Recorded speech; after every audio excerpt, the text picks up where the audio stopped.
నేను ఓడిపోయిన రోజున వీడికి లక్ లేదురా అన్నారు. గెలిచాక వీడు లక్కీరా అంటున్నారు. ఏమైనా మనుషులు మారినంత త్వరగా లక్ మారితే ఎంత బాగుంటుందో. ఒకటి గెలుపుని లక్ అని చెప్పి చాలా తేలికగా తీసేస్తారు. లక్ అనే మాట అనే ముందు కష్టం అనే మాటని మర్చిపోతున్నారు. అన్ని విజయాలు కేవలం లక్ మీదే ఆధారపడవు కదా. కొన్ని విజయాలు కష్టపడితే తప్ప సాధ్యం కావు.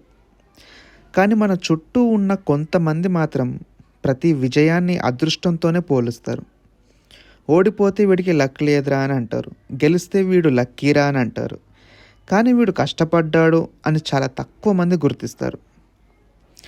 వీలైతే పక్కోడి గెలుపుని గౌరవిద్దాం, నచ్చకపోతే వదిలేద్దాం. అంతేకాని ఒకటి గెలుపుని తక్కువ చేసి చూడొద్దు. ఎందుకంటే మనకి కేవలం వాడి గెలుపు మాత్రమే తెలుసు. కానీ దాని వెనుక ఉన్న కష్టం ఎవరికి తెలియదు.